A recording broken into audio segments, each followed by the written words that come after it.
Hey, everybody. Good evening. How are you? Glad you're here. And Good thank evening. you for showing up. We're going to do some reading out of the Srimad Bhagavatam tonight. This would be the fifth canto, chapter 7, the activities of King Bharat or Bharata Maharaj. And great stories and some wonderful philosophy. So, everybody, just join in as you want to. I'll start out, if you don't mind, by saying my pranams. Namo Vishnu Padaya, Krishna Prasthaya Bhutale, Shrimate Bhaktivedanta Swaminiti Namane.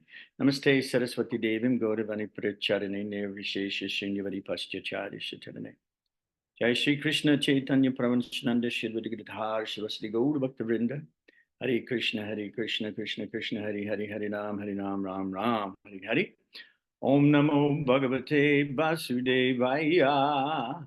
Om Namo Bhagavate Vasudevaya. Om Namo Bhagavate Vasudevaya. All right, Srimad Bhagavatam, Canto 5, Chapter 7, the activities of King Bharat. And this would begin with text 1. Sukadeva Goswami continued speaking to Maharaj Pariksit. My dear king, Bharat Maharaj was a topmost devotee. Following the orders of his father, who had already decided to install him on the throne, he began to rule the world accordingly. When Bharat Maharaj ruled the entire globe, he followed the orders of his father and married Panchajani, the daughter of Vishvarupa. Just as the false ego creates the subtle sense objects, Maharaj Bharat created 5 sons in the womb of Panchajani, his wife. These sons were named Sumati, Rashtrabrita, Sudarsana, Avarana, and Dumra Ketu. Sorry. So formerly this planet was known as Anjanaba, Varsa, but since Maharaj Bharat's reign, it has become known as Bharata Varsa. Maharaj Bharat was a very learned and experienced king on this earth. He perfectly ruled the citizens, being himself engaged in his own respective duties. Maharaj Bharat was affectionate to his citizens as his father and grandfather had also been. Keeping them engaged in their occupational duties, he ruled the earth. With great faith, King Bharat performed various kinds of sacrifice. He performed the sacrifice known as Agnihotra, Darsa Purnamasa, Chaturmasa, Pasu Yagya, wherein a horse is sacrificed, and Soma Yagya, wherein a kind of beverage is offered. Sometimes these sacrifices were performed completely and sometimes partially. In any case, in all these sacrifices, the regulations of Chaturhotra were strictly followed. In this way, Bharat Maharaj worshipped the Supreme Personality of Godhead. After performing the preliminaries of various sacrifices, Maharaj Bharat offered the results in the name of religion to the Supreme Personality of Godhead Vasudeva. In other words, he performed all the yagyas for the satisfaction of Lord Vasudeva. Krishna So Maharaj Bharat thought that since the demigods were different parts of Vasudeva's body, he controls those who are explained in the Vedic mantras. By thinking in this way, Maharaj Bharat was freed from all material contamination, such as attachment, lust, and greed. When the priests were about to offer their sacrificial ingredients into the fire, Maharaj Bharat expertly understood how the offerings made to the different demigods was simply an offering to the different limbs of the Lord. For instance, Indra is the arm of the Supreme Personality of Godhead, and Surya, the sun, is his eye. Thus, Maharaj Bharat considered that the oblations offered to the different demigods were actually offered into the different limbs of Lord Vasudeva Krishna. In this way, being purified by ritualistic sacrifices, the heart of Maharaj Bharat was completely uncontaminated. His devotional service unto Vasudeva, Lord Krishna, increased day after day. Lord Krishna, the son of Vasudeva, is the original personality of Godhead, manifest as Super Soul, Paramatma, as well as the impersonal Brahman. Yogis meditate upon the localized Paramatma situated in the heart. Gyanis worship the impersonal Brahman as the supreme absolute truth, and the devotees worship Vasudeva, the supreme personality of Godhead, Sri Krishna, whose transcendental body is described in the Shastras. His body is decorated with Srivats, the Kastuba jewel, and a flower garden. His hands hold a conch shell, disc, club, and lotus flower. Devotees like Narada always think of him within their hearts. Destiny fixed the time for Maharaj Bhart's enjoyment of the material opulence at 1,000 times 10,000 years. Wow. When that period was finished, he retired from family life and divided the wealth he had received from his forefathers among his sons. He left his paternal home, the reservoir of all opulence, and started for Pulahashrama, which is situated in Hardwar. The Shalagrama Shilas are obtainable there. At Pulaha Ashrama, the Supreme Personality of Godhead, Hari, out of his transcendental affection for his devotee, becomes visible to his devotees, satisfying his devotees' desires. In Pulaha Ashram is the Gandaki River, which is the best of all rivers. The Shalagram Shila, the marble pebbles, purify all of those places. On each and every marble pebble up and down, circles like navels are visible. In the gardens of Pulaha Ashram, Maharaj Bharat lived alone and collected a variety of flowers, twigs, and tulasi leaves. He also collected the water of the Gandaki River, as well as various roots, fruits, and bulbs. With these, he offered food to the Supreme Personality of Godhead, Vasudeva, and worshiping him, he remained satisfied. In this way, his heart was completely uncontaminated, and he did not have the least desire for material enjoyment. All material desires vanished. In this steady position, he felt full satisfaction and was situated in devotional service. That most exalted devotee, Maharaj Bharat, in this way engaged constantly in the devotional service of the Lord. Naturally, his love awakened for Vasudeva, Krishna, and he increased more and more and melted his heart. Consequently, he gradually lost all attachment for regulative duties. The hairs of his body stood on end, and all the ecstatic bodily symptoms were manifest. Tears flowed from his eyes, so much so that he could not see anything. Thus, he constantly meditated on the reddish lotus feet of the Lord. At that time, his heart, which was like a lake, was filled with the water of ecstatic love. When his mind was immersed in that lake, he even forgot the regulative service to the Lord. Maharaj Bharat appeared very beautiful. He had a wealth of curly hair on his head, which was wet from bathing 3 times daily. He dressed in a deerskin. He worshipped Lord Narayan, whose body was composed of golden effulgence and who resided within the sun. Maharaj Bharat worshipped Lord Narayan by chanting the hymns given in the Rig Veda, and he recited the following verse as the sun rose. The Supreme Personality of Godhead, it is situated in pure goodness. He illuminates the entire universe and bestows all benedictions upon his devotees. The Lord has created this universe from his own spiritual potency. According to his desire, the Lord entered this universe as the super soul, and by virtue of his different potencies, he is maintaining all living entities desiring material enjoyment. Let me offer my respectful obeisances unto the Lord, who is the giver of intelligence. So that's the end of that chapter. I didn't know it was just 14 verses. So I didn't mean to hog the ball, everybody. So on chapter 8, why don't you guys all take your turns here, and we'll go around in a circle, and you guys can just pick it up from there. So who would like to pick up on this? Would be chapter 8, a description of the character of Bharat Maharaj, and this would be text 1. Who wants it? There are 31 verses in chapter 8. Oh my goodness. These are short chapters, okay? We'll have a little time to discuss. So everybody grab a piece of this, maybe just a few verses. I did not mean to hog the ball. I didn't realize they were that short. Okay, go. I can read 5 verses if that's okay. Everybody do 5. Everybody do 5. Okay.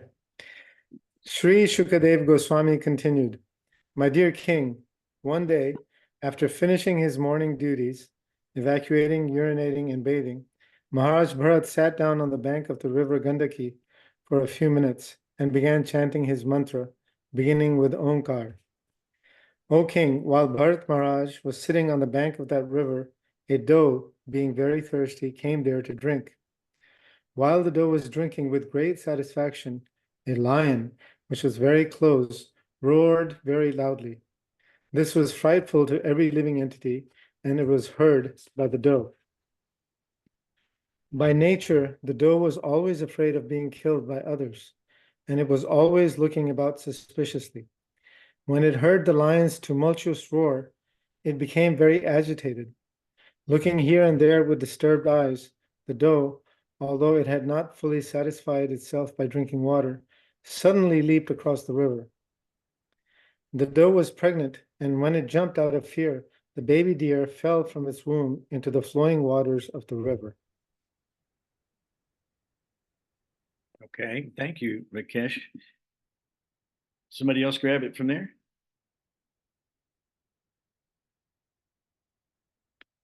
Yashringa, you want to grab it or? Okay. Prabhuji, can we read? Yeah, I can hear you. Please read. Krishna Prabhuji? Yes, says text 6. Okay, Prabhuji.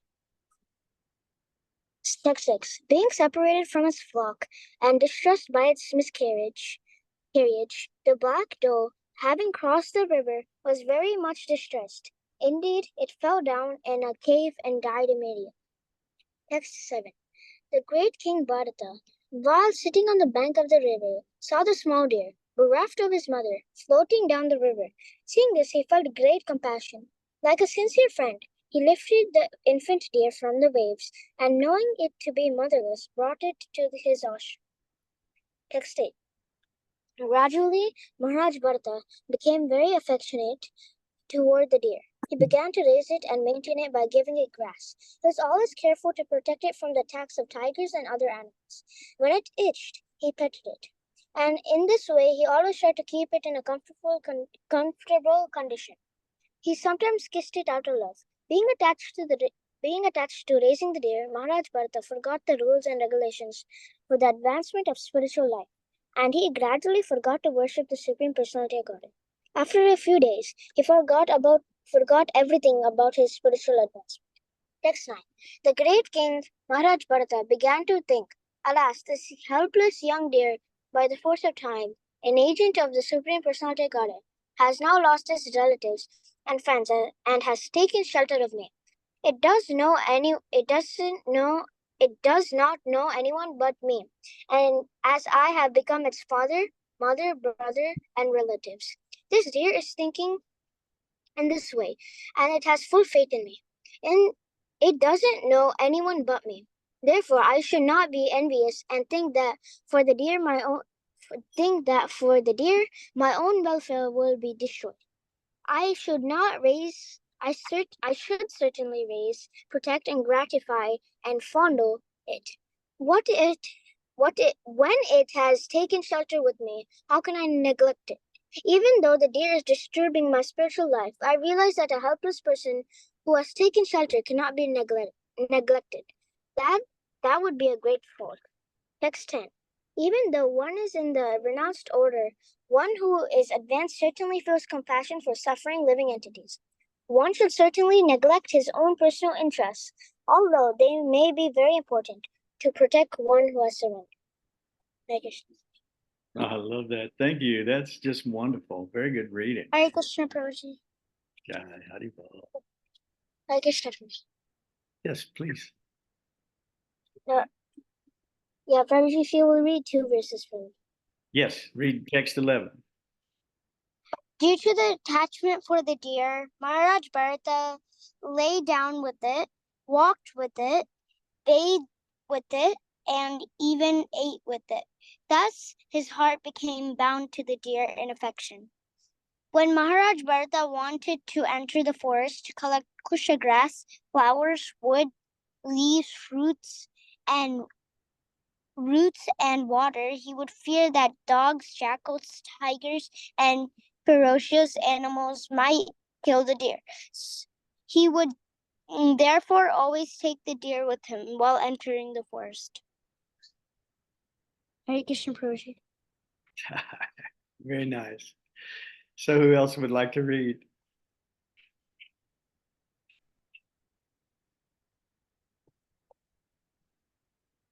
Please pick it up. Text 13.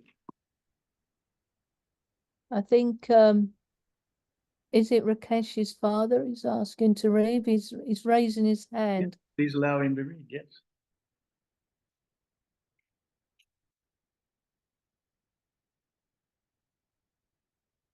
So this would be text 13.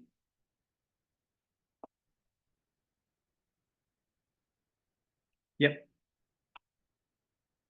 Is he muted?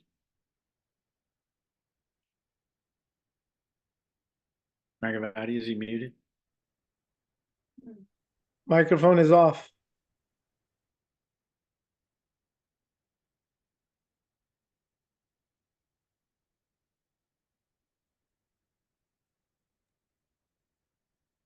I think his mic is Yep. off. Rakesh. Yeah, the microphone is off. Yep. He may just have it muted, or I don't know. He may have to click it at the bottom. I think it's the bottom left of the screen. Yeah, bottom left of the screen. Okay. Well, we may have to get him on the go round, okay? But I admire him for trying to want to read with us. I really appreciate it so very, very much. You have no idea. So we'll let Rangavati pick it up from here, and then if he gets it, we'll take care. You text him, let him know. Okie dokie then. I'll try then for a little bit. Yep. We're on text 13. When entering the forest, the animal would appear very attractive to Maharaj Bharat due to its childish behavior. Maharaj Bharat would even take the deer on his shoulders and carry it due to affection. His heart was so filled with great love for the deer that he would sometimes keep it on his lap or when sleeping on his chest. In this way, he felt great pleasure in fondling the animal. When Maharaj Bharat was actually worshipping the Lord or was engaged in some ritualistic ceremony, although his activities were unfinished, he would still at intervals get up and see where the deer was. In this way, he would look for it, and when he could not see that the deer was comfortably situated, his mind and heart would be very satisfied, and he would bestow his blessings upon the deer, saying, "My dear calf, may you be happy in all respects." If Bharat Maharaj sometimes could not see the deer, his mind would be very agitated. He would become like a miser who, having obtained some riches, had lost them and had to then become very unhappy. When the deer was gone, he would be filled with anxiety and would lament due to separation. Thus he would become illusioned and speak as follows. Bharat Maharaj would think, "Alas, the deer is now helpless. I am now very unfortunate, and my mind is like a cunning hunter, for it is always filled with cheating propensities and cruelty.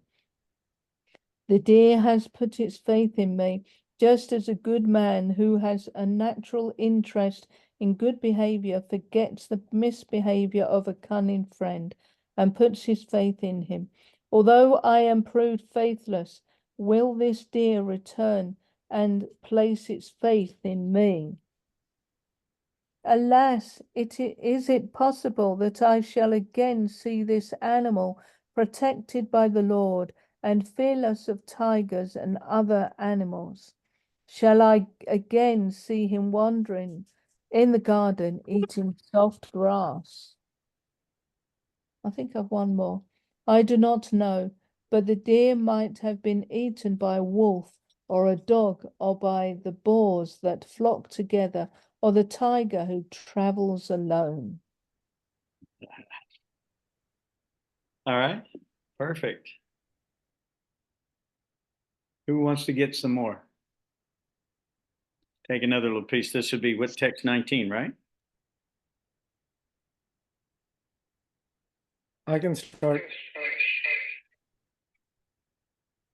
Okay. Text 19. Okay. Alas, when the sun rises, all auspicious things begin. Unfortunately, they have not begun for me. The sun god is the Vedas personified, but I am bereft of all Vedic principles. That sun god is now setting, yet the poor animal who trusted in me since its mother died has not returned. That deer is exactly like a prince. When will it return? When will it again display its personal activities, which are so pleasing? When will it again pacify a wounded heart like mine? I certainly must have no pious assets, otherwise the deer would have returned by now. Alas, the small deer, while playing with me and seeing me feigning meditation with closed eyes, would circumambulate me due to anger arising from love, and it would fearfully touch me with the points of its soft horns, which felt like drops of water. When I placed all the sacrificial ingredients on the kusha grass, the deer, when playing, would touch the grass with its teeth and thus pollute it. When I chastised the deer by pushing it away, it would immediately become fearful and sit down motionless, exactly like the son of a saintly person. Thus, it would stop its play. After speaking like a madman in this way, Maharaj Bharat got up and went outside. Seeing the footprints of the deer on the ground, he praised the footprints out of love, saying, "O unfortunate Bharat, your austerities and penances are very insignificant compared to the penance and austerity undergone by this earth planet. Due to the earth's severe penances, the footprints of this deer, which are small, beautiful, most auspicious and soft, are imprinted on the surface of this fortunate planet. This series of footprints show a person like me, who am bereaved due to loss of the deer, how the animal has passed through the forest, and how I can regain my lost wealth. By these footprints, this land has become a proper place for Brahmanas who desire heavenly planets or liberation to execute sacrifices to the demigods." That's 5. Okay. Do we have any other readers? We got several people on the line. If they can pull it up, it'd be great. What about, is Nasheen still here? No, he don't see him. Where'd he go? Okay. Bhavananda said he would read. Okay, Bob, you can read.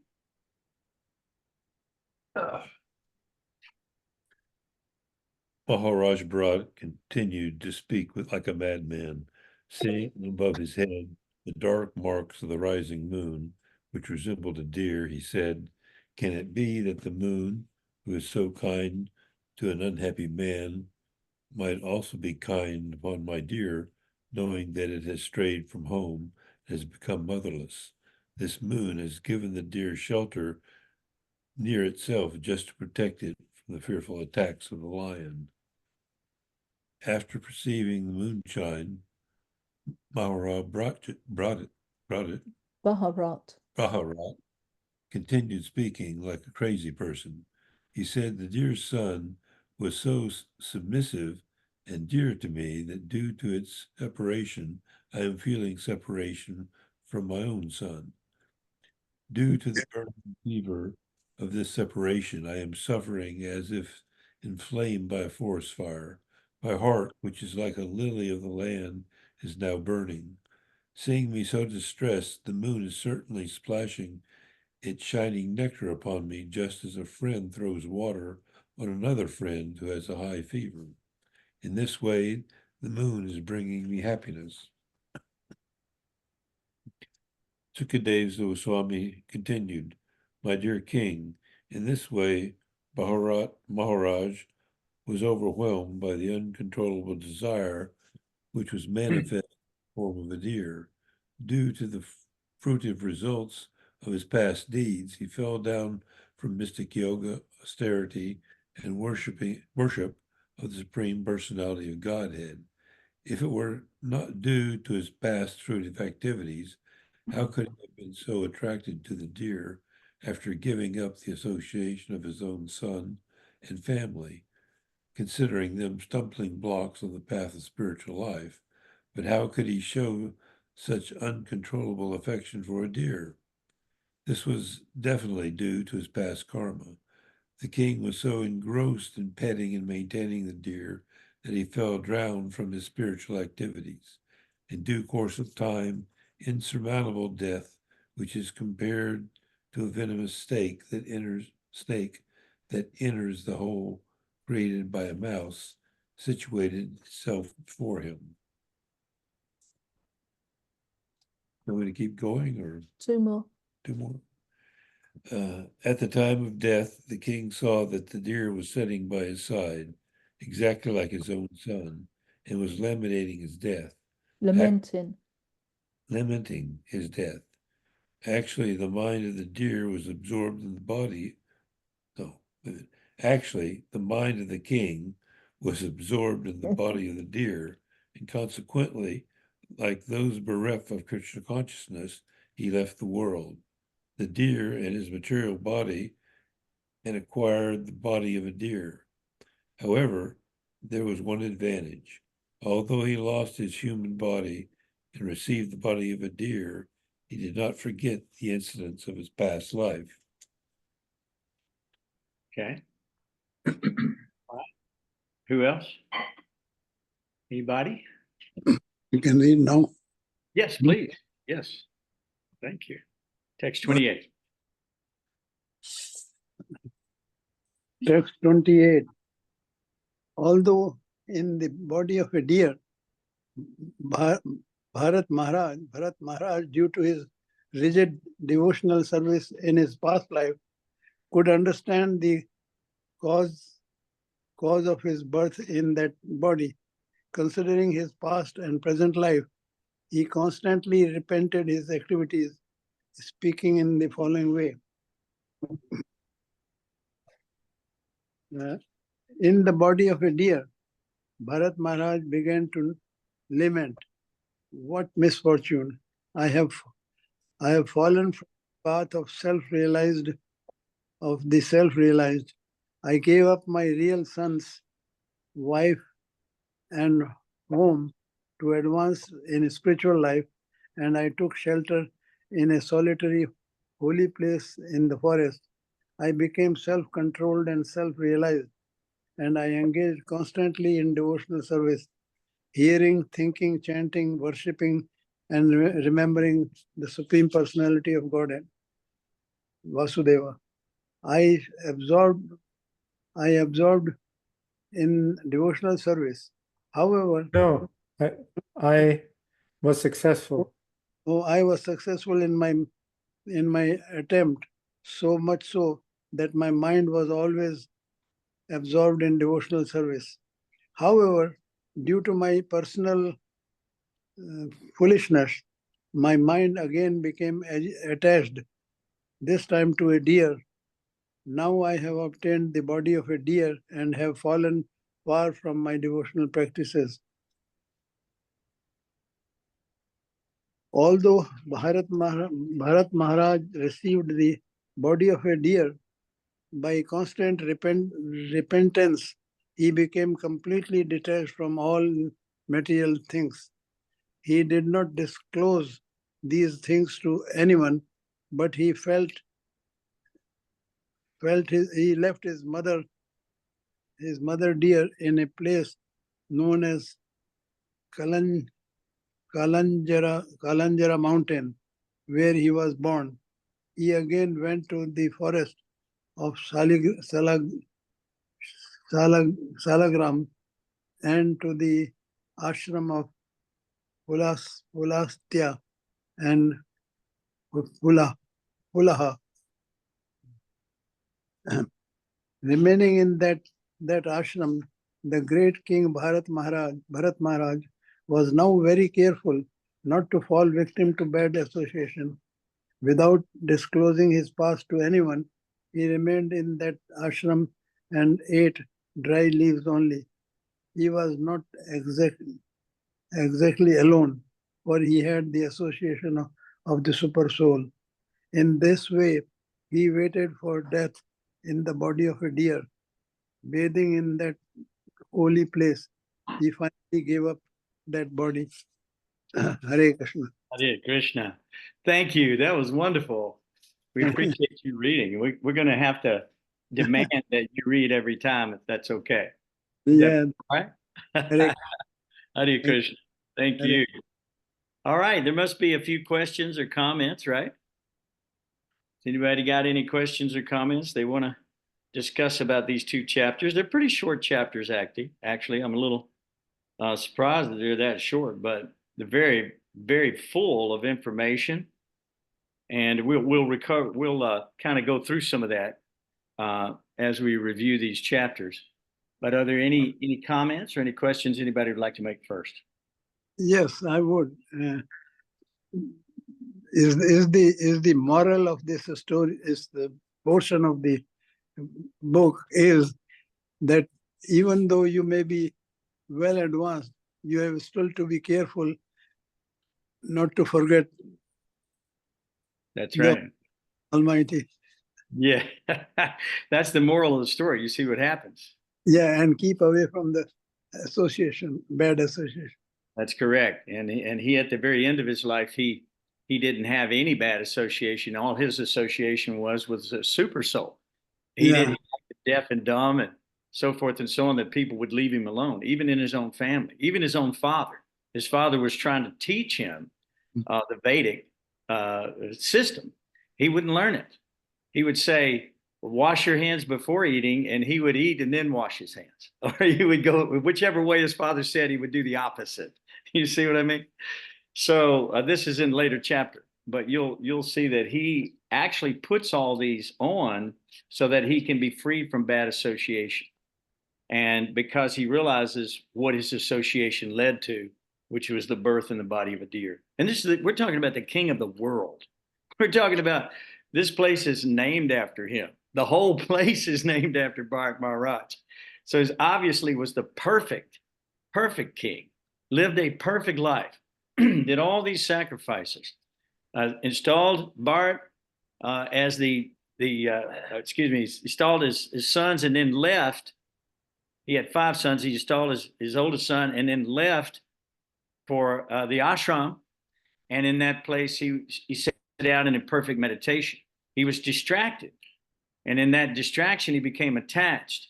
And once again, his desire, his affection was misplaced. So when he misplaced his desire and his affection, instead of longing for Krishna, which he had previously done, now he was longing for this poor deer who had fallen victim to some unfortunate situation.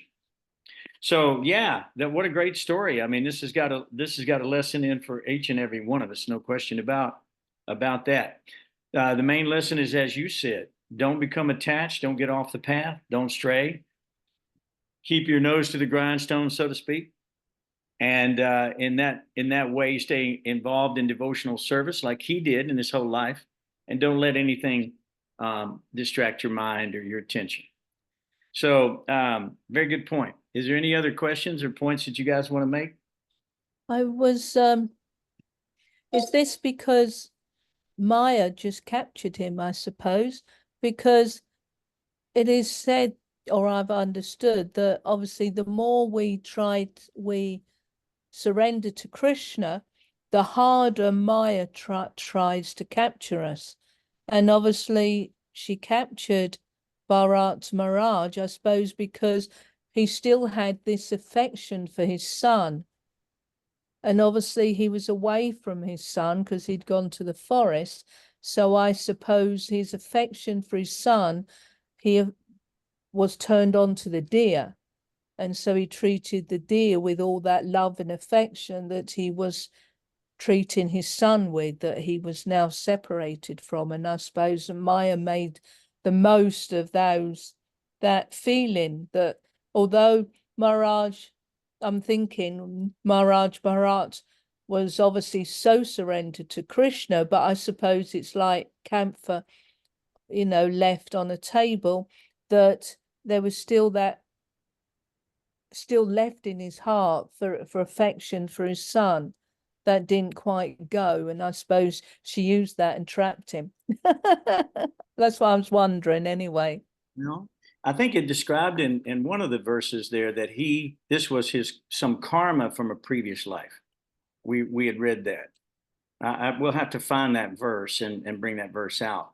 But it sounded like he was affected from a previous life, and so therefore this happened to him. It wasn't just a mistake or an accident or whatever. This was something that his karma came and brought him to that place. Just like we're driven by the modes that we're born in. If we're born in the mode of ignorance, we're driven by ignorance, our passion. And we see that in this material world, the middle planets like the Earth planet, we're all driven by passion. And so therefore they're building, and growing just to lose it all again and again and again. These civilizations rise and fall like bubbles on the sea of time. They're just like waves, and these bubbles are on there. They're there for a few moments and they crash, and then they're all dissolved again and then created again and dissolved again and created again. So there's really nothing here for us to be attached to because we don't own anything here, actually. All of this belongs to Krishna, right? And so when we're in a state of Krishna consciousness, we recognize that. When we're in a state of illusion, like you're talking about, Rangvati, in that state, yes, we're forgetful of Krishna, and our attachment goes to something else. It's a spark of Krishna's splendor that we're attached to. It's just like a mirror may be very attractive for someone who's attached to their form, to their image in a mirror. And if the mirror breaks, there may be thousands and thousands of pieces of that, but in any one little piece, there's a reflection. And that reflection, you could still be attached to it, even if it's small piece. So in this case, a deer is a doe. I mean, they're actually food in the forest. So he became attached to the deer and actually thought of the deer as a great prince and literally worshiped its footsteps in the forest. Now, we see that happening in Vrindavan, don't we? We see that in our state of Krishna consciousness. We go to Ram and Reti, we go to the banks of Jamuna, we go to these places where Krishna walked. It's very holy land, but not where the deer walked. So he had misplaced that affection where he had his mind fixed on the lotus feet of the Lord. And then he became fixed on the feet of the deer, and in so many other ways that we see. He felt like the deer is dependent on me, as if I am the controller, as if I'm the master. See, it all goes back to what Rishabdev said and what we've learned in all these other Shastras, Kapila and everybody else. It's the contamination of I and mine. If we think anything is mine, we're living a lie. There's no truth in that. The only thing that we possess is desire. That's all we really possess. Everything else is provided. This is called the field of activities, right? Krishna is providing all of these things. Everything you see around you is Krishna. We're literally marinated in Krishna. You know, we eat, sleep, drink, breathe, everything Krishna. We don't know it. Krishna says in the Vedas that when you do know the truth, you'll know that everything is in me and is mine. So what are we, robbers? This attitude of me, mine, and, you know, even collectively ours is an attitude of thieves. It's an attitude of criminals. And criminals may steal something and then go off somewhere and create a nice administration to set up how to disperse the booty, so to speak, but it's still ill-gotten gain because it doesn't belong to us. Just like Rakesh was talking about in the previous discussion on Rishabdev, you know, that the Lord should be the master of a home. Yes, deity worship in the home is very, very important because there Radha and Krishna standing before you every day. And so that reminds you that you are not the proprietor. You're not the owner. You're not the creator. You know, you may be a minuscule, infinitesimal creator, but only because that creation potency is in God. So therefore, it's also in you, but in an infinitesimal way. And it's soon to be lost. So until we give up this I and mine concept, we're going to be in trouble. And the biggest part about it is we're all attached, because they were saying earlier that they were attached to sense gratification in the material world. Everybody's attached to sense gratification in the material world. If they don't have something higher, if they don't have a higher taste, they're only left with these lower tastes, right? And it doesn't really matter how many meals you eat, you're still hungry.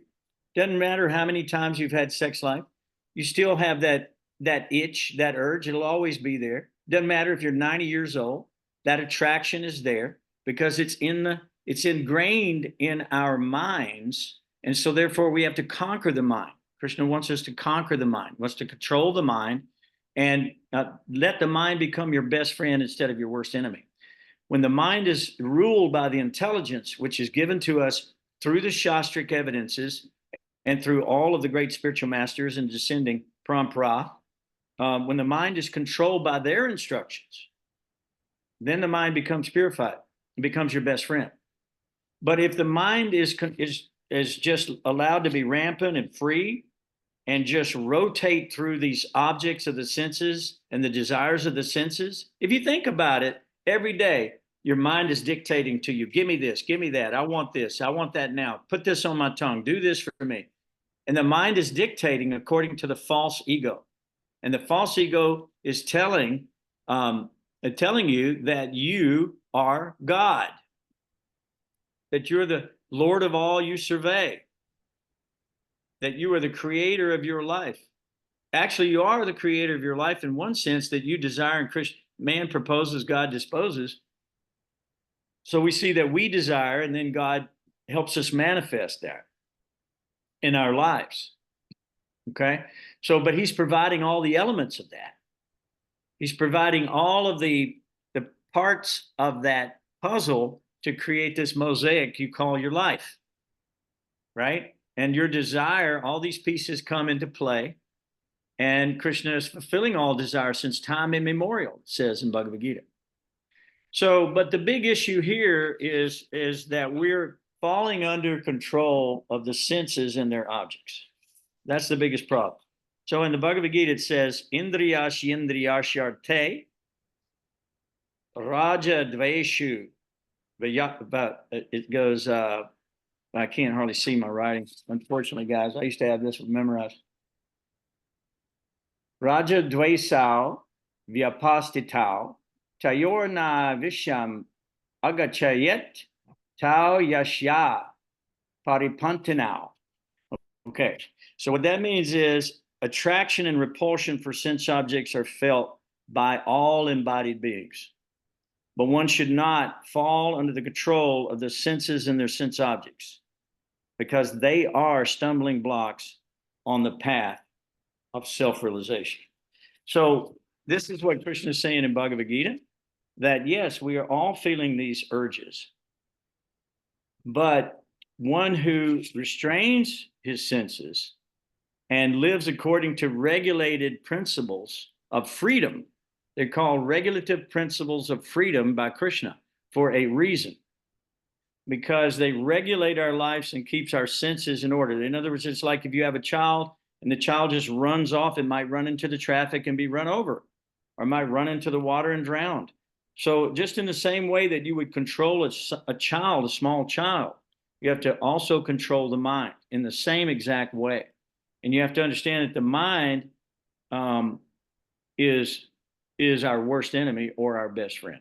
So somehow or another, when you train the child, then the child becomes an obedient son or daughter, and then they become a real asset to the family.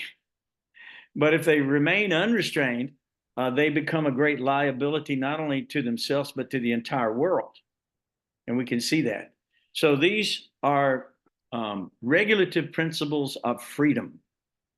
And freedom means to be free from birth, death, old age, and disease, free from the bodily demands. You know, matra sparsas tikontaya, we talked about this before. It doesn't matter. Heat, cold, happiness, distress, victory, defeat, loss, gain, all of these things are coming.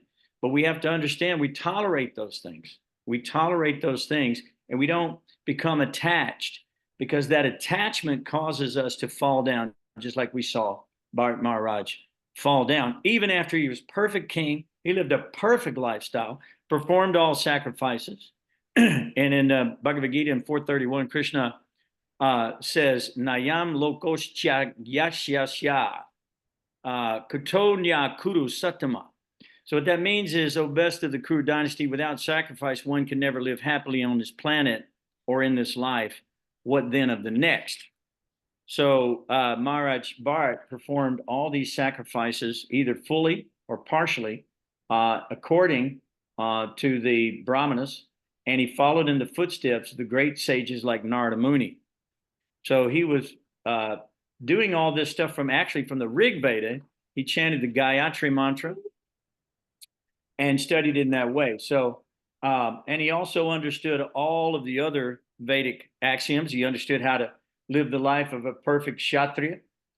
But he, at the same time, while he was doing this, while he was running his kingdom, which is the entire world, he kept Lord Vasudeva constantly in his heart.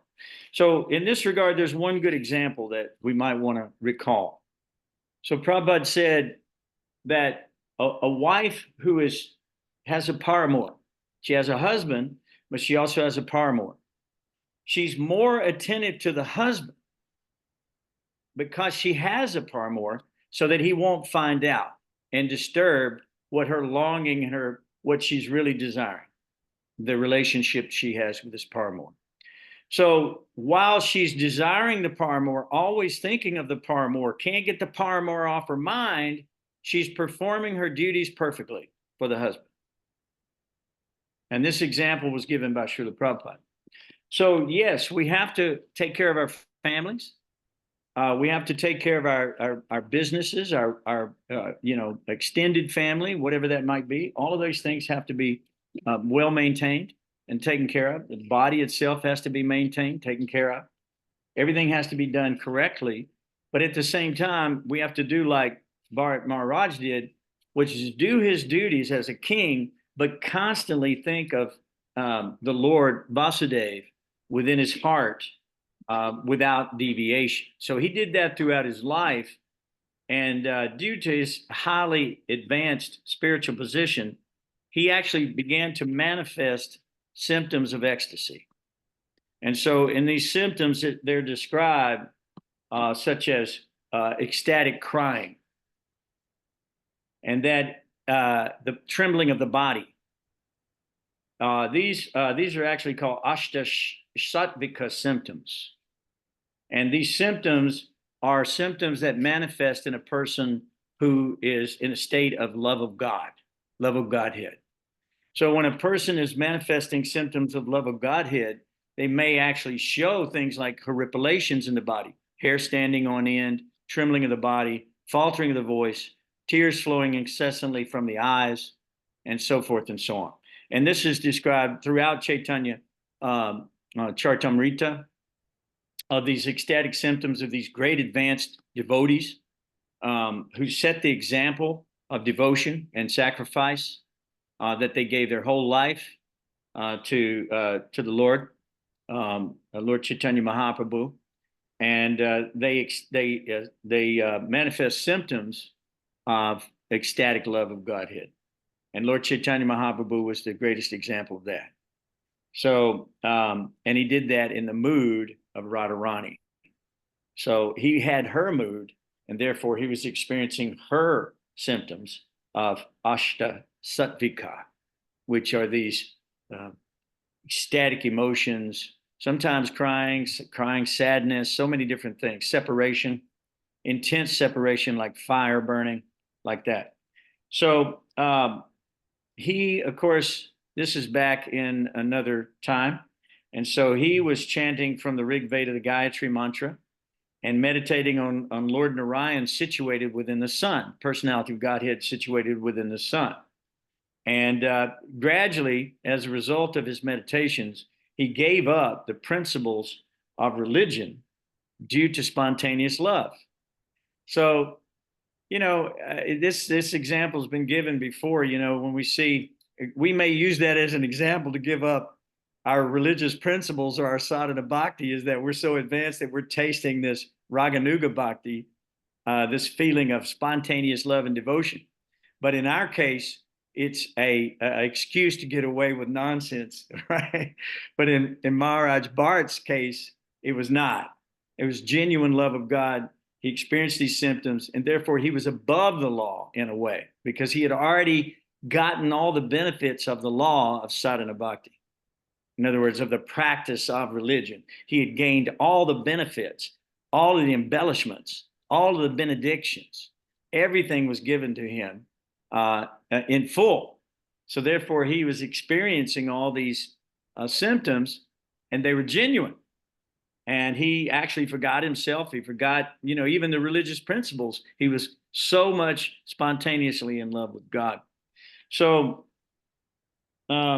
unfortunately, there was a situation here where he had become completely adept in Raganuga Bhakti and was tasting actually Prema Bhakti, apparently.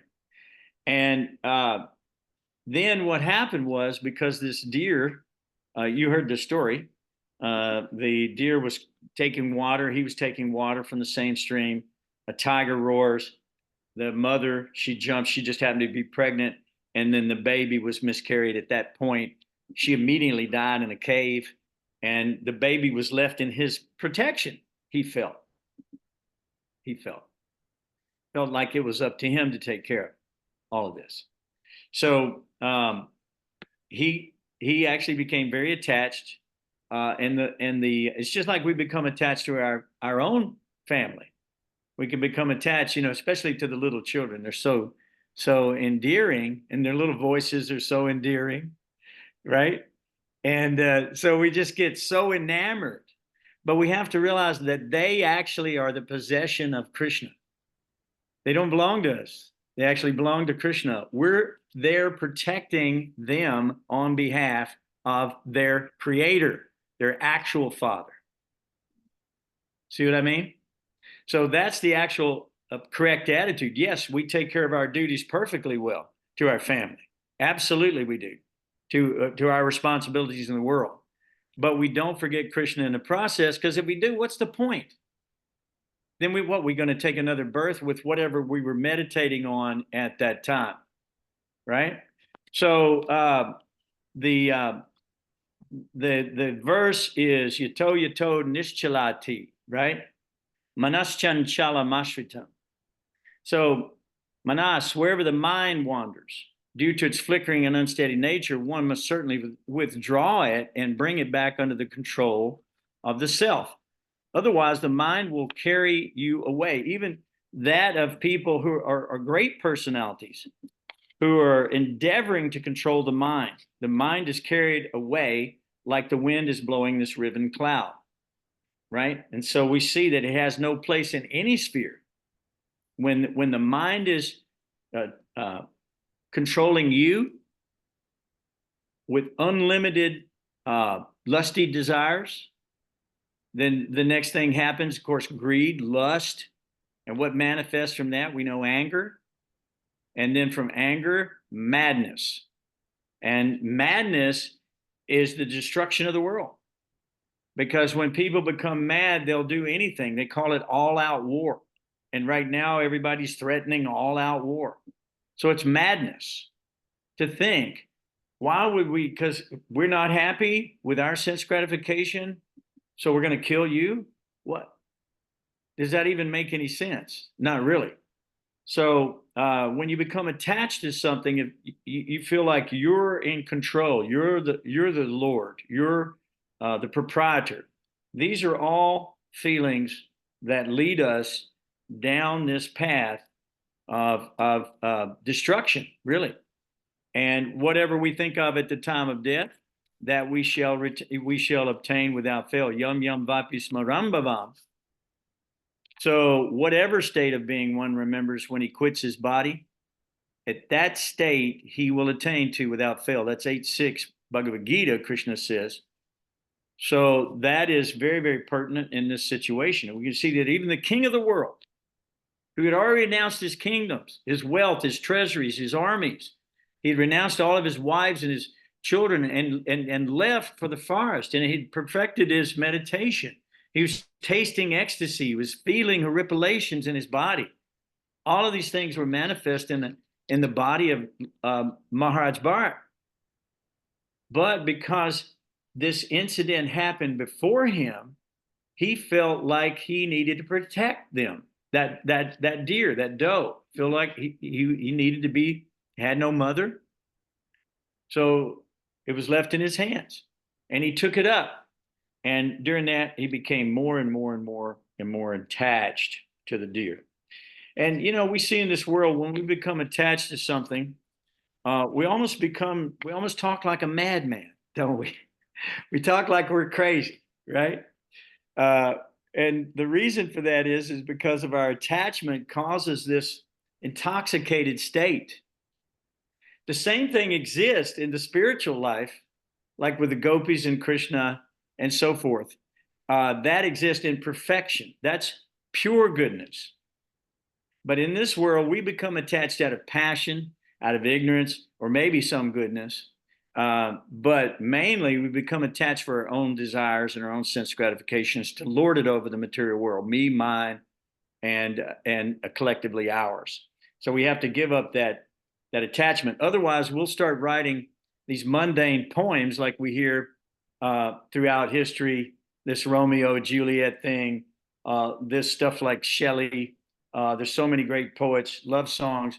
I actually heard that there were something like 20 million love songs. 20 million love songs. There's one song by the Beatles that says, "We don't need another silly love song." I don't know if you remember that one. I think Paul McCartney wrote that. But the idea is these are silly love songs. And what makes them silly? What makes them silly? Because they're not founded in reality. They're not founded in truth. They're founded in the illusion of Maya. They're founded in a lie. And that lie is, yes, you can enjoy here. Yes, you can live here forever. And these are yours. These children are yours. This money is yours. This house is yours. This land is yours. And if anybody tries to take it, don't worry. We got big weapons. We'll nuke them. And then everybody dies. And they lose it all. The very thing they were trying to enjoy, the very sense gratification that they were so enamored to get, now it's all destroyed. And we look at these wars that are going on in these countries. These people in Syria have been fighting for 20 years, killing each other every day. How much sense gratification are they receiving? No, and it all started for that purpose, in the name of religion. And keep in mind, when I say in the name of religion, now Ukraine I don't think is in the name of religion, but most wars are created in the name of religion. But a true holy war is like the Battle of Kurukshetra. The rest of these battles are materially motivated men seeking power, money, fame, wealth, land, and control, basically, political control. So these wars are then fought over these types of things, which are definitely not holy wars. So what's the gain? What does anybody benefit? Everybody dies, and then what? There's some people left over, and they start again. And this happens again and again and again and again. Look at history. Read your history books. Go back in time, and you'll see everything, the map itself of the world. I saw this one time, and it showed all the different, how the map looked like maybe 3,000 years ago, 4,000 years ago. And then it showed how the map was transformed within the next millennium, and then how it was transformed again. And all it was battles to steal and rob and rape and murder, and then take your land and your wealth and your cows and your animals and your grains, and then try to enjoy it. And it only lasted a moment because somebody else bigger was coming to take it from you. And they were going to consolidate. Oh, we're going to consolidate now. We're going to absorb all these tribes, and we're going to make a nation. And then the nations fight. And then they absorb one another, and the nations get larger. Like we see the Roman Empire. The Roman Empire stretched, I don't know where, the British Empire, it stretched all around the world. I've forgotten what they say. Oh, the sun never set on the British Empire, right? Because there was some place in the world where the sun was shining on land that was owned by the British Empire due to their warlike nature and the taking of lands from other nations and peoples, which started actually with the papal bulls. I don't know if you're familiar with the papal bulls. Has anybody ever heard of that? These were decrees by the popes that anyone who is not, say, a Christian was persona non grata. Persona non grata means cattle. They're not people. You can own them. You can own them just like you would own animals or cattle. So when these holy warriors went out, they went out to claim it on behalf of their king, of their nation, of their culture, of their whatever religion it was. And if you didn't join, you were immediately killed. And if you weren't killed, you were at least raped and robbed. And everything that you had learned or knew of the land, of the culture that you grew up in or established, all of that was erased because it was brought, like in the Incas. I mean, you can read this story. Oh my God. I mean, what atrocities humankind have committed upon one another in the name of so-called religion, man-made religion. So they go and they take the king of the Incas, they bring him before the Inca people, they take all the gold, all the wealth, everything, all their books, they burn everything in front of him, they kill the guy. And they say, now you'll follow us and our way. So this is going on over and over and over and over again. And it's just a matter of me, mine, I, collectively ours.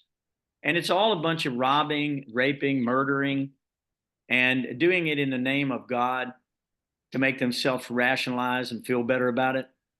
But ultimately, all it is thieves trying to take something that never belong to them and never will belong to them and divide it equally amongst the other thieves. Right? They call it the Commonwealth. You might be familiar with that. The Commonwealth. But at the time, these great kings, they would do these great sacrifices and distribute all of the wealth equally. So nobody needed to steal. Nobody needed to rob. Everything was organized. Even marriages were arranged according to the stars so that they could live together in a perfect way their whole life and live a life of dedication to their family and to their land and to whatever it is they needed to do, but never forgetting God, always doing these sacrifices, always going to the temple, always seeing the deity, always offering all their foodstuffs and making it prasadam and offering everything back in gratitude to the Lord who's given it to us all. So that's the Vedic civilization. And you don't have to convert to that. You just have to start doing those functions today. There's 9 devotional processes. You can look those up. Shravanam, Kirtanam, Vishnu Smadanam, like that. So you can look that up and you can find out that any one of those are liberating and will bring about a healing and a peace and a tranquility in your own life where you're not so attached to everything. You're trying to just take something from someone else for your own sense gratification. Envy means I see that you're enjoying something. I don't like it. I want it. Have you ever seen kids do this?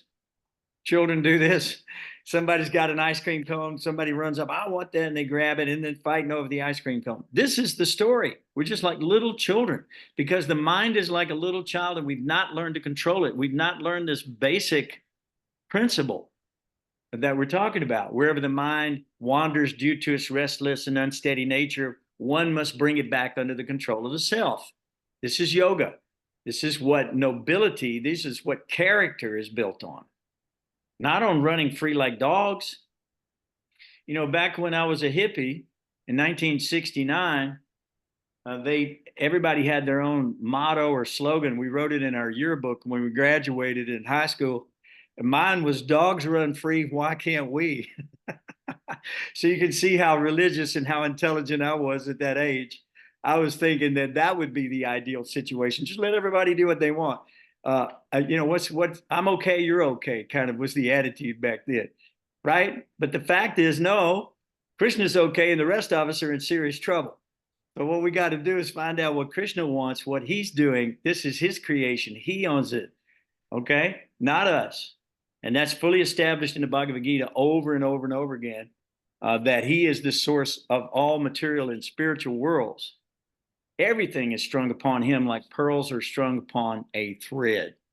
So, so we're stuck here. And the reason we're stuck here is because we're struggling hard with the mind, the 6 senses, which include the mind. And we're eternal fragmental parts of God, and we've forgotten that due to our conditional life, and now we're just struggling. Krishna says that in 15.7 in Bhagavad Gita. you know. So we have to understand that we're struggling with these things, but if we don't understand the regulative principles of freedom, what will happen is we'll become bound by our own activities, and the karma and the retribution of that we will suffer. And then it's possible that we'll continue to forget. And if we continue to forget, we spiral down.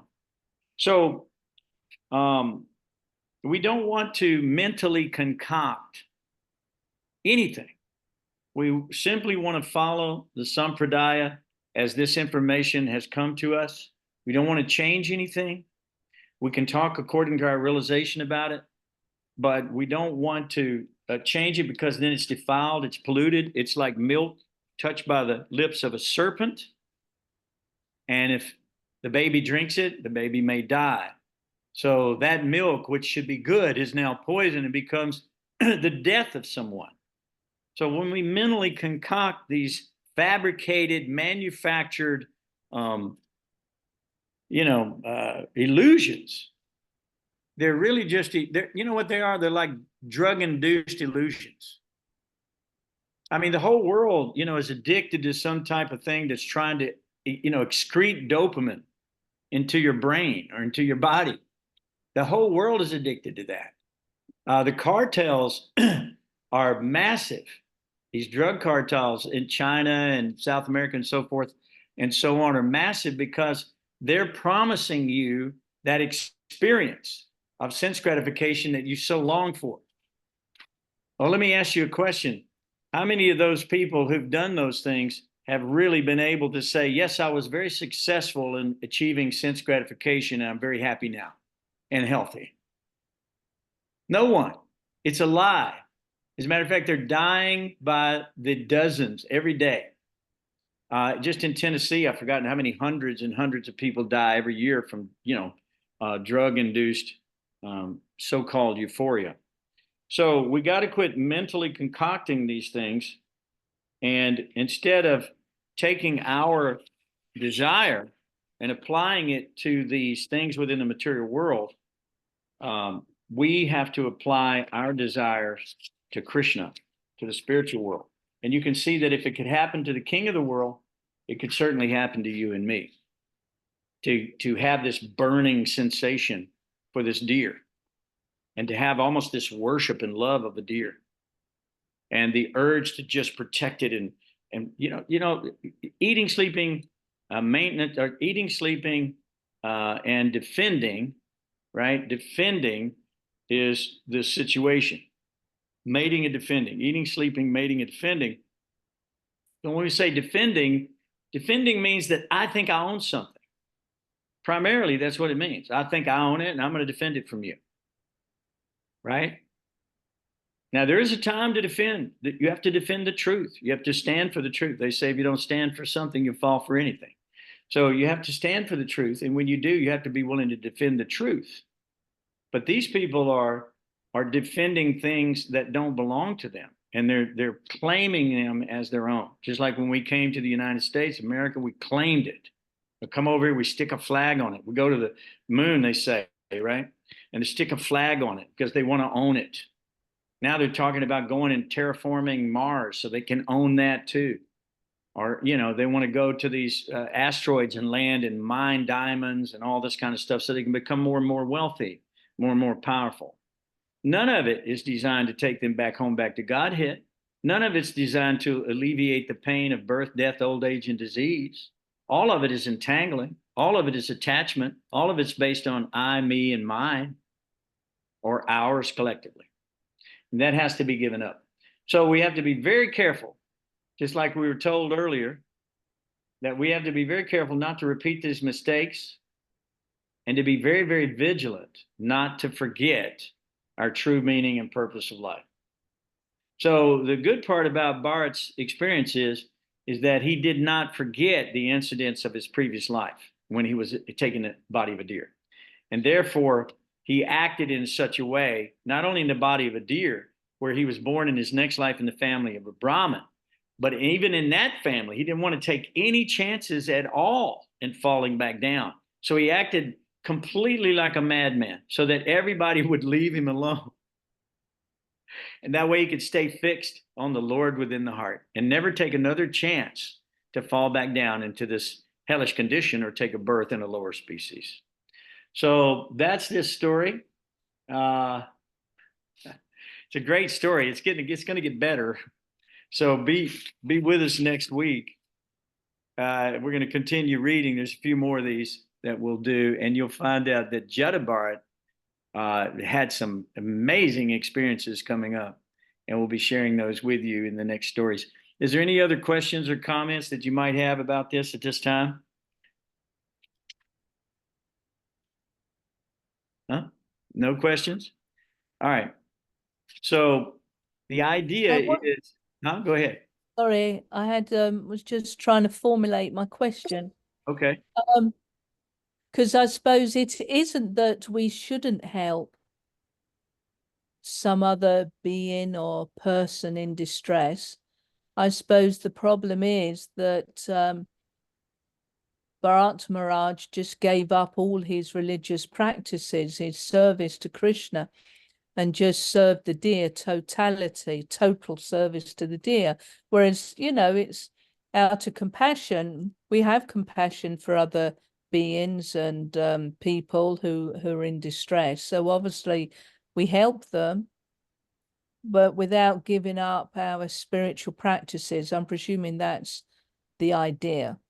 Well, that's the answer, actually, because, see, the thing is, Prabhupada always said that the best service you can do to humanity is to give them Krishna, because that's the ultimate source of happiness, the ultimate source of pleasure. It's everything that's coming is coming from Krishna anyway. So they just need to make that connection. So Prabhupada was not so much concerned with humanitarianism, altruism, all of that. His main concern was with disseminating spiritual knowledge. And that was the compassion that his spiritual master wanted him to have, specifically on the Western world, because he felt like in the Western world, they would have the facilities to actually bring this about. And there's a good example about that of the blind man and the lame man. The blind man gets on the lame man gets on the back of the blind, and he tells him where to go, and together they can get there. So with America, with its resources, and with India, with its Vedic wisdom, together we could conquer the world. And it's happening. Actually, we see that. There's hundreds of temples that have been opened. And, it's just unbelievable the kinds of successes that we're having with Krishna consciousness now 50 years later. So Prabhupada and Lord Chaitanya's prediction that there'll be a 10,000 year period called the Golden Era, Chaitanya Era. We're entering that period now. We're only about 500 and some odd years into that period, really. So we're seeing transformations. Wherever we go, where we chant and we talk to people, we see transformations. People can hear the truth. It will ring like a bell in their heart, and it wakes them up. Jeev Jago, go to Chandra Bole. Wake up, sleeping soul. Don't sleep in the lap of the witch called Maya. Wake up to your true nature, to your self-realization. So that's the idea. But Krishna says in Bhagavad Gita, those who are not faithful on the path of devotion cannot attain me, but return to birth and death in the material world. So that's an ominous warning for us, that if we're not faithful on the path of devotion, we'll continue to return to this material world of birth and death. So we have to be very vigilant. We cannot make these mistakes again and again. And our compassion, like Rangavanti's asking about, our compassion needs to be placed in the right place. I mean, you can patch up somebody's body, okay, but you can't save their life. They're going to die. Do you have a cure for death? No. The doctors don't have a cure for death. They want one. Everybody's looking for the fountain of youth. They've been doing it for hundreds of years, thousands of years. There's stories throughout all history, but we haven't found that here, have we? So if that's the case, the only cure for death I know is to follow the absolute truth, the path of yoga, this yogic path that connects us every day in everything we do, in every moment that we live, in everything that we offer, everything that we give away. Everything should be done as a sacrifice to Vishnu. Otherwise, it binds one to the material world and bound up in karma. And that is a guaranteed new body and a repeated death, where you will lose it all again and again and again until you finally decide, hey, it's not mine anyway. How long will it take? We don't know. Maybe one lifetime, maybe millions, maybe who knows? You might stay here eternally, almost. Time is eternal. It just is manifest and unmanifest, manifest and unmanifest. So you can be created and dissolved and, go through that whole process again and again. I mean, in the material world, soul is immutable. It never changes. So the soul's never come into being, and it will never die. This soul was never born, so it doesn't die. It's always been here. It's eternal, part and parcel of Krishna. So what we get is what we want. What we want, we have to be very, very careful about. And we've seen this in the life of the king of the world, who himself fell back down into a lower species. So we don't want to end up in that spot. And if we don't, we have to listen to what Krishna says in 1855. Bhaktya mam abhijanati yavanyas chasmi tadvadha. Tatato mam tadvato gyadva visite tad anantaram. One can understand the Supreme Personality of Godhead as he is only by devotional service. Only by devotional service. And when one is in full consciousness of the Lord, Supreme Personality of Godhead, by such devotion, at that time he can enter into the kingdom of God. So if you're going to enter into the kingdom of God, you got to remember God. You got to make God a part of everything you do. You have to understand that he's connected to every single thing you are, everything you have, everything you can offer, everything you give away. This is all actually God's energy. So all we can do is offer it back in a state of gratitude and in as much love as we can possibly muster in our hard hearts. So that's the story, guys.